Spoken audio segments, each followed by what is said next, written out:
Capítulo 15. Los derechos humanos como derechos de propiedad. En términos generales, los liberales prefieren reservar el concepto de derechos para algunos determinados derechos humanos, tales como la libertad de expresión, pero no lo aplican a la propiedad privada. Y sin embargo, y muy por el contrario, esta idea de los derechos solo tiene sentido entendida cabalmente como derechos de propiedad. No es solo que no son derechos humanos lo que no son también derechos de propiedad, sino que los primeros pierden su valor incondicional y su claridad y se convierten en algo borroso y vulnerable cuando no se utilizan los segundos como norma y criterio. En primer lugar, los derechos de propiedad se identifican con los derechos humanos en dos sentidos. 1. Que la propiedad solo puede atribuirse a los seres humanos, de modo que una persona tiene derecho de propiedad precisamente porque es un ser humano. Y 2. Que el derecho de la persona sobre su propio cuerpo es tanto un derecho de propiedad sobre su persona como un derecho humano.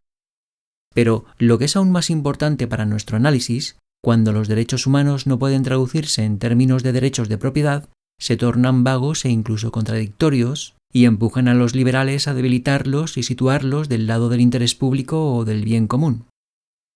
Como he dicho en otro lugar, tomemos como ejemplo el derecho humano a la libertad de expresión. Se supone que esta libertad significa el derecho de cada persona a decir lo que le place. Pero se pasa por alto una pregunta. ¿Dónde? ¿Dónde puede un hombre ejercer este derecho?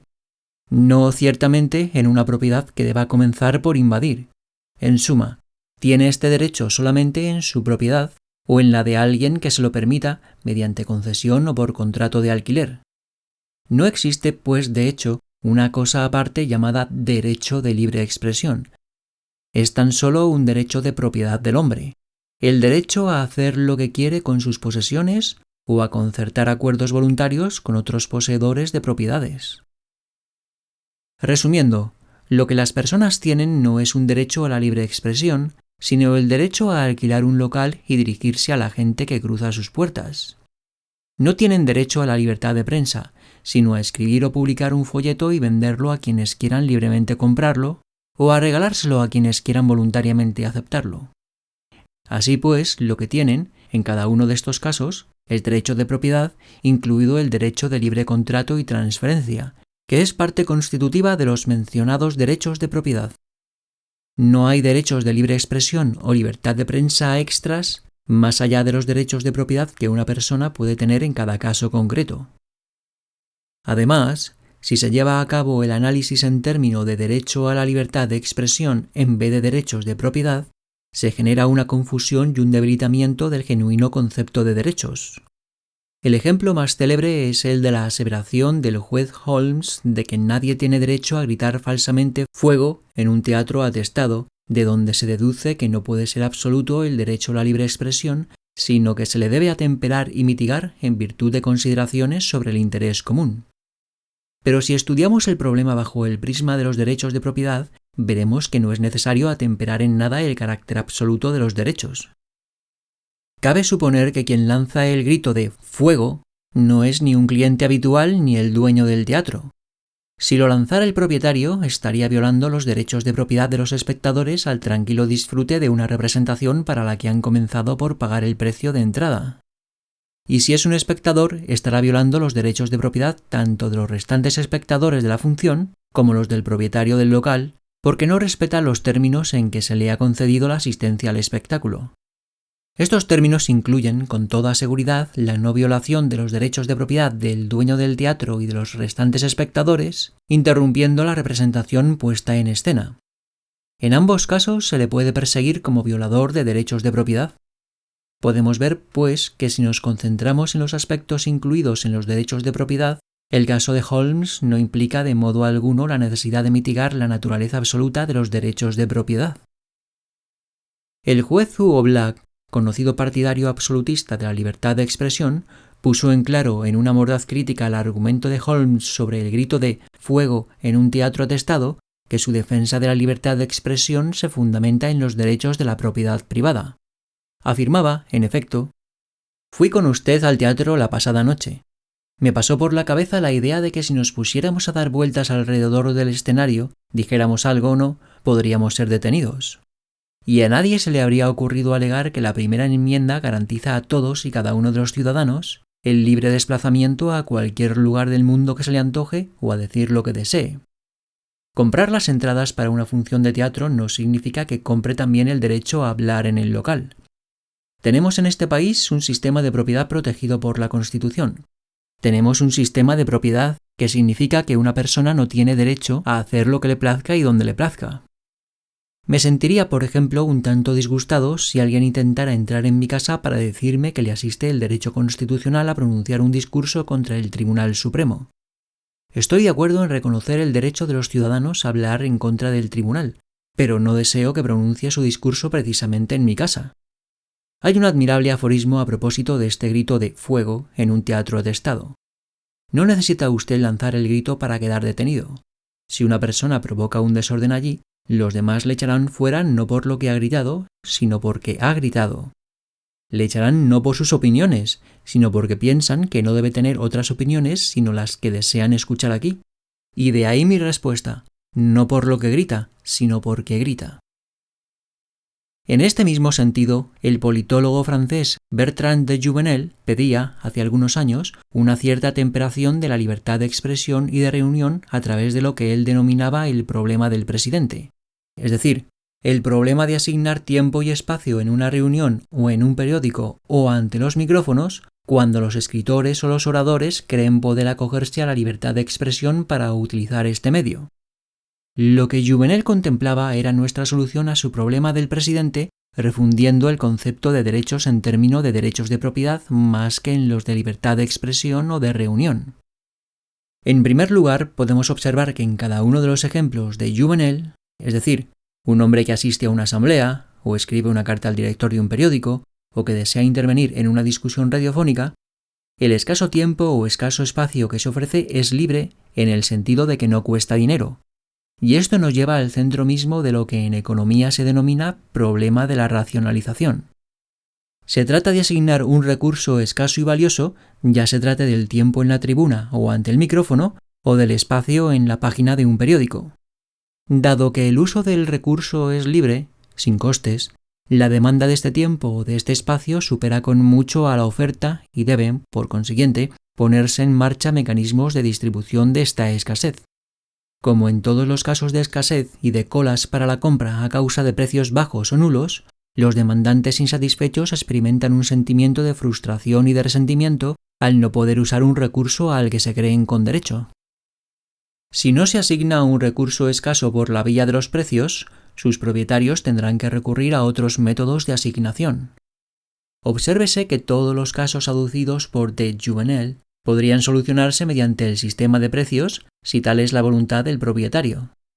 El presidente de la Asamblea podría admitir pujas monetarias por las escasas plazas en la tribuna de oradores y cederlas a los mejores postores.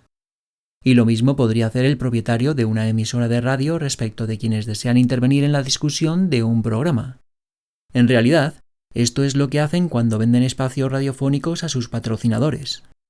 No se producirían entonces escaseces ni surgirían resentimientos por una promesa no cumplida, tales como igualdad de acceso del público a la columna de un periódico, a la tribuna de oradores o al micrófono.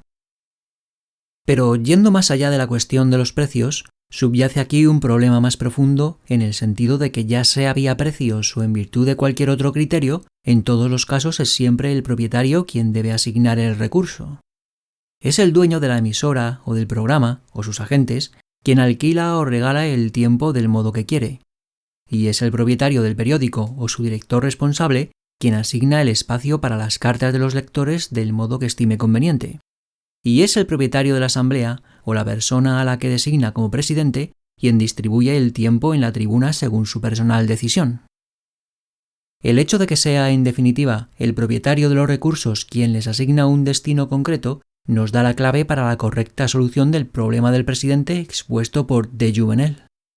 El lector que escribe una carta al periódico no es dueño del periódico. No tiene, por consiguiente, derecho a un espacio en la publicación. Puede tan solo solicitarlo y es derecho absoluto del propietario a atender o rechazar la solicitud. El hombre que pide el uso de la palabra en una asamblea no tiene derecho a ello. Solo puede presentar una petición sobre la que decide el propietario o su representante, que es el presidente. La solución consiste, pues, en reformular el significado del derecho a la libre expresión o a la libertad de reunión. En vez de usar el confuso y, como de Jouvenel ha demostrado, impracticable concepto de algo así como una igualdad de derechos sobre el tiempo o el espacio, debemos centrar nuestra atención en el derecho de la propiedad privada. Solo cuando se contemple el derecho a la libre expresión como una subdivisión de los derechos de propiedad, se convierte en un concepto válido, práctico y absoluto. Así parece haberlo visto el mismo de Jouvenel en el caso del derecho a ser escuchado. Dice este autor que existe un sentido en el que el derecho a la libertad de expresión puede ser ejercido por todos y cada uno, el derecho a ser escuchado, a hablar e intentar convencer a la gente con la que uno se encuentra, a reunirla en un local y constituir una asamblea de la que se es propietario. De Jouvenel se acerca aquí a la solución correcta, pero sin alcanzarla del todo.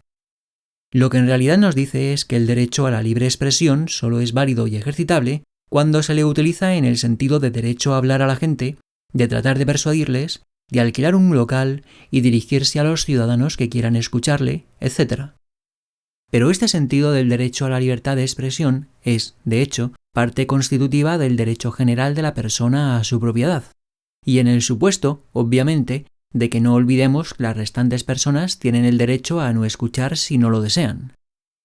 El derecho de propiedad comprende, en efecto, el derecho a la propiedad de sí y a concertar acuerdos e intercambios voluntarios con los dueños de otras propiedades. El captador de oyentes de Jouvenel, que alquila un local y se dirige a su asamblea, no está ejerciendo un diáfano derecho a la libre expresión, sino una parte de un derecho general de propiedad. De Jouvenel está a punto de reconocerlo así cuando considera el caso de dos hombres a quienes llamaremos Primus y Secundus. Primus ha conseguido organizar con fatiga y esfuerzo un congreso del que es el verdadero artífice. Llega un extraño, Secundus, y reclama su derecho a dirigirse a los congresistas, esgrimiendo el argumento del derecho a la libertad de expresión. ¿Está Primus obligado a cederle el sitial? Lo dudo. Puede replicar a Secundus: este congreso lo he organizado yo, organiza tú otro. Exactamente. En síntesis, Primus es el propietario de la reunión. Ha alquilado el local, ha convocado a los congresistas y ha fijado sus condiciones. Aquellos a quienes no les guste son libres de escuchar o de marcharse. Primus tiene un derecho de propiedad en la reunión que le permite hacer uso de la palabra cuando lo desee. Secundus no tiene ningún derecho, tampoco el de dirigirse a la asamblea. En general, estos problemas que parecen requerir una cierta suavización de los derechos se generan allí donde no está bien definido el locus de la propiedad. En pocas palabras, allí donde estos derechos están embrollados. Muchos de los problemas de la libertad de expresión se presentan, precisamente, en las vías públicas propiedad del Estado. ¿Deben las autoridades permitir una manifestación pública que interrumpirá el tráfico o consentir que las calles aparezcan cubiertas de hojas volanderas? Una defectuosa delimitación de los derechos de propiedad ha permitido surgir en nuestros días estos y otros parecidos problemas que parecen sugerir que la libertad de expresión no es absoluta. Las calles caen de ordinario bajo el dominio de las autoridades públicas, que actúan, en este caso, como el presidente. Por tanto, y al igual que los dueños de otras propiedades, deben enfrentarse al problema de la asignación de recursos escasos. Un mitin político en la calle quiere, digámoslo así, colapsar el tráfico. Por tanto, la decisión de las autoridades no afecta al derecho a la libertad de expresión, sino a la asignación del espacio público a cargo de sus dueños. No puede ignorarse que no habría tal problema si las calles fueran propiedad privada de personas o de empresas concretas, como ocurriría en una sociedad libertaria. En este caso, las calles podrían, igual que cualquier otra propiedad, ser alquiladas o regaladas a otros individuos o grupos privados para celebrar reuniones. No se tendría, en una organización social plenamente libertaria, más derecho a usar una calle para llevar a cabo una manifestación que el que se tiene para utilizar un local de propiedad privada. En ambos casos, el único derecho es el de la propiedad sobre su dinero, que puede destinarse al alquiler de un recurso si su dueño quiere. Pero mientras las calles sigan siendo de dominio público, es decir, de propiedad estatal, serán insolubles el problema y sus conflictos inherentes. Esta propiedad estatal significa, en efecto, que todos los restantes derechos, incluido el de libre expresión y reunión, distribución de folletos, etc., se verán estorbados y restringidos por la omnipresente necesidad de cruzar y utilizar las calles propiedad del Estado, unas calles que, además, el propio Estado puede bloquear o limitar del modo que le plazca. Si las autoridades permiten una manifestación, quedará bloqueado el tráfico. Si prohíben la manifestación para garantizar la circulación, se oponen a la libertad de acceso a las vías públicas. En ambos casos, y sea cual fuere la opción elegida, se verán recortados los derechos de algunos contribuyentes. El otro punto en el que también están mal definidos los derechos y el lugar de la propiedad y surgen, por ende, conflictos insolubles, es el relativo a las asambleas o reuniones oficiales o gubernamentales y sus respectivos presidentes. Como ya hemos señalado, allí donde un hombre o un grupo alquila un local y nombra un presidente, la propiedad recae claramente en primus y en su modo de proceder. ¿Pero qué ocurre en las asambleas públicas u oficiales? ¿Quién es su propietario? No se sabe realmente y por consiguiente no existen modos satisfactorios, es decir, no arbitrarios, para resolver quién tiene derecho al uso de la palabra y quién no, qué es lo que debe decirse y qué no. Cierto que este tipo de asambleas o reuniones de las instancias oficiales tienen sus propias normas de funcionamiento. Pero ¿qué ocurre cuando tales normas no encuentran el respaldo de un amplio sector de la ciudadanía? No existen soluciones válidas para esta situación porque aquí no está claramente definido el lugar del derecho de propiedad. En el caso opuesto de los periódicos o de las emisoras radiofónicas, es evidente que el remitente de una carta al director o el deseoso de tomar parte en un debate radiado son peticionarios y que el director o el productor son los dueños a quienes compete tomar la decisión. Pero cuando se trata de asambleas oficiales, no sabemos quién es el dueño. El hombre que pide ser escuchado en un mitin ciudadano está reclamando ser un propietario parcial, pero no ha fijado ningún tipo de derechos de propiedad mediante compra, herencia o descubrimiento, como hacen todos los propietarios en todas las restantes áreas. Volviendo al caso de las calles, existen otros engorrosos problemas que quedarían totalmente clarificados en una sociedad libertaria en la que toda la propiedad es privada y tiene dueños concretos.